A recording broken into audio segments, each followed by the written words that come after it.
అందరికీ నమస్కారం. ఈరోజు నుంచి మన క్యాటలిస్ట్ గ్రూప్ ఆఫ్ ఛానల్స్లో ఏ వీడియో అయినా సరే మ్యాక్సిమం 3 నిమిషాల్లో పెద్దామని డిసైడ్ అయ్యాను. ఇక తప్పదనుకుంటేనే ఆ 3 నిమిషాలు దాటేలాగే, ఎందుకంటే యావరేజ్ వ్యూ డ్యూరేషన్ తగ్గుతుంది అండ్ చాలామంది వీడియో పూర్తిగా చూడకుండా కూడా కామెంట్లు పెట్టేస్తూ ఉన్నారు.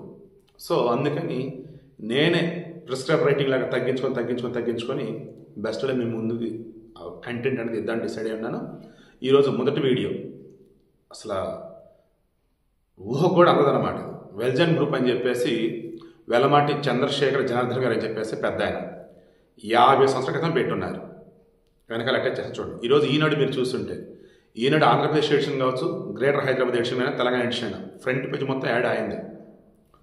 ఆయన తిరుమల తిరుపతి దేవస్థానం 40 కోట్లు ఇచ్చున్నారు విరాళంగా ఎన్నో సందర్భాలు. ఏలూరు ప్రభుత్వ ఆసుపత్రికి 40 కోట్లు విరాళంగా ఇచ్చున్నారు ఎన్నో సందర్భాలు. అంటే సామాజిక సేవ అంటే ఆయనకు అంత ఇష్టం. ఆయన వయసు అరౌండ్ 85 ఇయర్స్ 84 ఇయర్స్ వచ్చింది.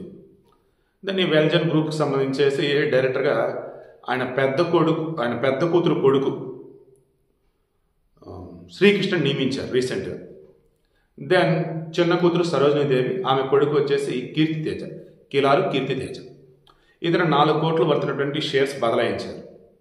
బట్ దీనికి సంబంధించే గత కొద్ది రోజులుగా గొడవలు తెలిసిందే కదా. ఎక్కడైనా సరే ఆస్తులు అన్నవి మనం సంపాదించుకోవాలి. అలా కాని పక్షంలో మన పూర్వీకులు అన్నప్పుడు వాళ్ళు మనకిస్తే తీసుకోవాలి, అంతే తప్ప నువ్వు నాకు ఇవ్వాల్సిన, నీ కడుపుని పుట్టా, నువ్వు నాకు ఇవ్వాల్సిన నీ వారసుడిని ఫోర్స్ చేయకూడదు, తప్పదు. బట్ ఈయన ధర్మ ప్రకారం ఇవ్వాల్సిన ఇచ్చున్నాడు. చూస్తే శ్రీకృష్ణ అనబడే వ్యక్తి ఏమో టాలెంట్ ఉన్నోడులా ఉన్నాడు, అందుకని డైరెక్టర్ చేశాడు.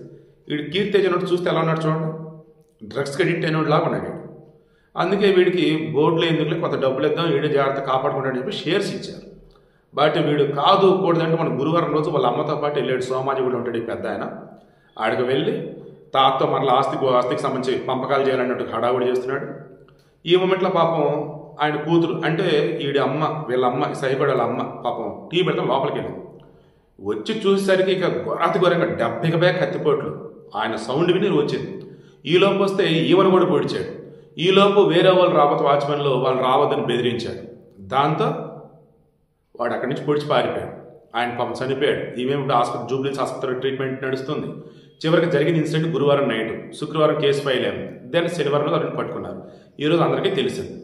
బట్ మరలా చెప్తున్నా, పిల్లలకి విలువలతో కూడినటువంటి విద్యని, పిల్లలని విలువలతో కూడినటువంటి వీళ్ళ పెంపకాన్ని మీరు అందించండి. అప్పుడే మన సమాజం బాగుంటుంది.